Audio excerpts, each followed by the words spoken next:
Hi, Gonzo. How are you? Lovely to connect again. Hello, hello. Lovely to be here. It's really great to see you again. Yeah, it's so nice to have the chance to catch up. And so I'm here from it's sunny Zaragoza today. Where are you based today, Right now Gonzo? I'm in Las Palmas, which is this beautiful island in the Canary Islands. Wonderful. And I know you're enjoying your digital nomad status there at the moment. But tell me about your new project. That's why we're speaking today. We are transforming Madeira island in Portugal, actually just 1 hour north from Las Palmas, that is basically unexplored by any digital nomad or any remote worker. And we are transforming Madeira to receive remote workers and digital nomads. That's the general plan. But inside this general plan, we have a very special project. We have the Digital Nomad Village at Ponta do Sol, which is this amazing, super beautiful, culture-centric village that it's empty in the center right now because everything was Airbnb. People understand that Airbnb is not such a good business model because they're empty now.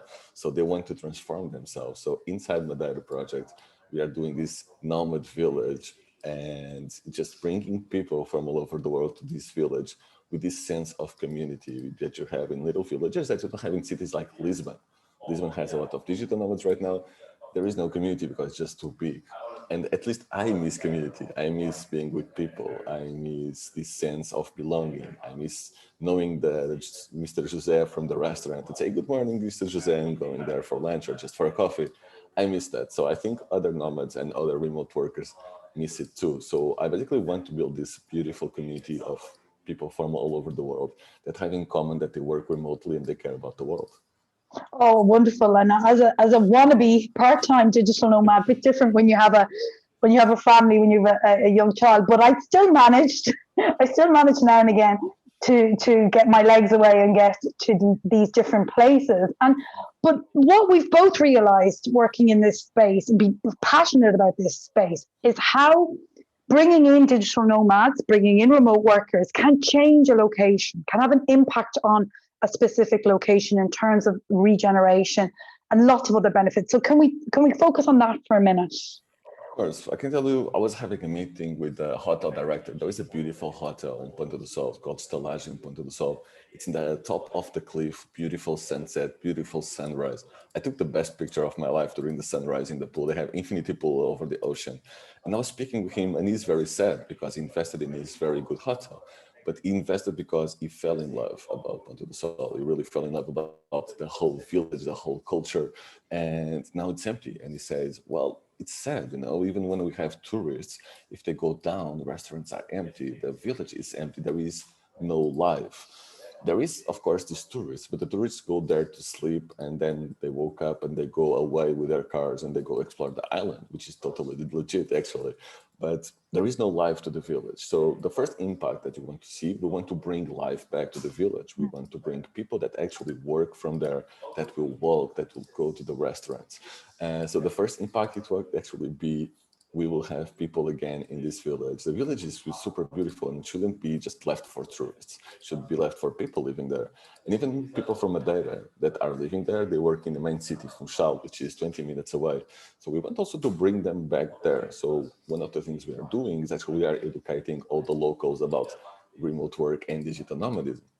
The first reason is we want them to create businesses. We want them to create the co-living spaces. We want them to create the co-working space. We are Mhm, offering one for free for now, paid by the government, but we want someone to take over and actually manage it in the future. We mhm. want them to manage the real estate there instead of being short term.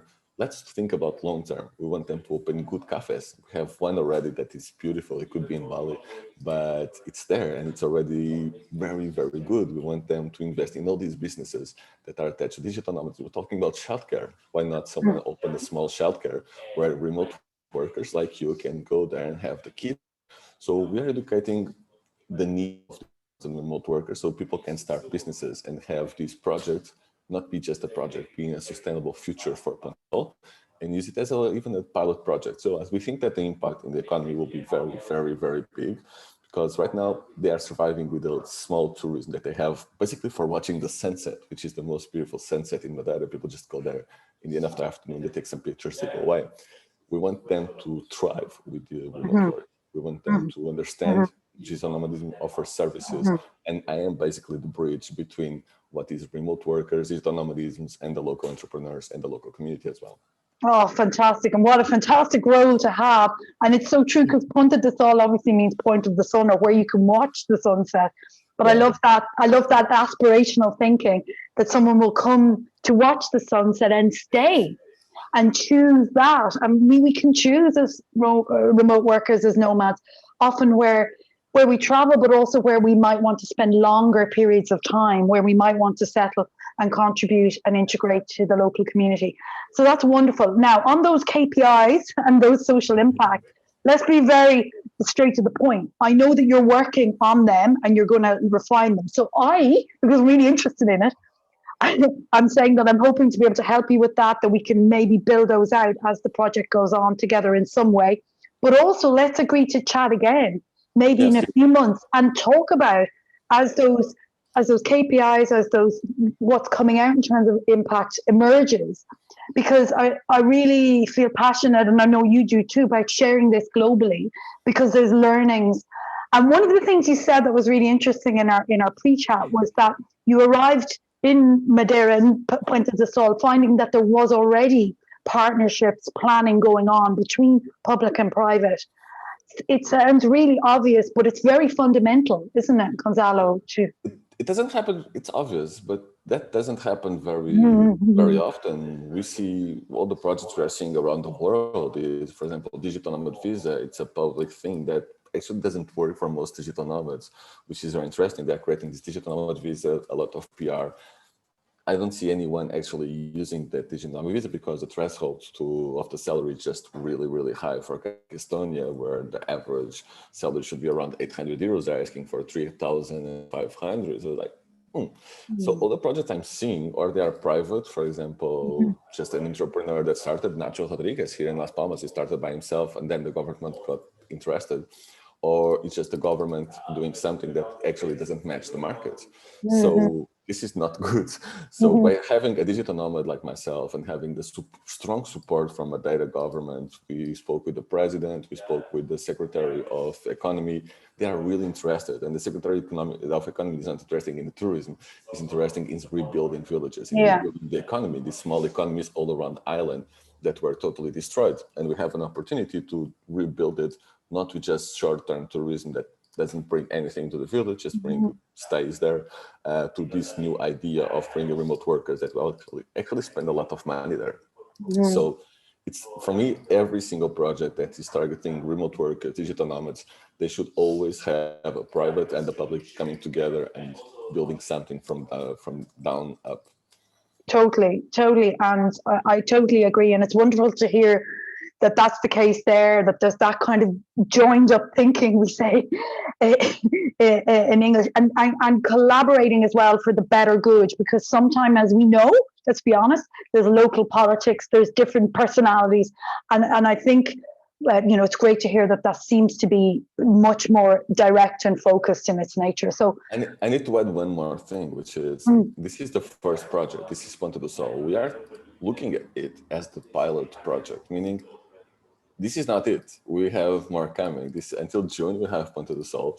But the goal is learn from Ponta do Sol and then replicate into at least 5 cities in both Madeira Islands. So there is the big island, Madeira. We want to have 4 nomad villages there. We have more or less identified which ones, but we can't say it now because we don't want them to get too excited. And also Porto Santo, which is this beautiful white sand island that is totally amazing and very relaxing, much less people. So we do have, this is just phase 1, to be honest. So the phase 2 will be, okay, this work, let's replicate here, let's replicate there, let's replicate in the continent, for example. So we are just looking at it also in the data perspective on getting insights, learning from it, making something great, and then replicating what went well. Fantastic. It's wonderful to hear you've got that plan, because the vision, then you can make it reality. So let's check back in again with promise, maybe January, February when you're established. And let's talk through, as our second part, some of those KPIs, those maybe impact measurements that you've established openly, so that people hopefully can learn from it and we can share that knowledge. So that's fantastic. Gonzo, it's been lovely to catch up with you, and best of luck with the project. Thank you so much, Romina. Have a wonderful day. And thank you so much for having me. No problem.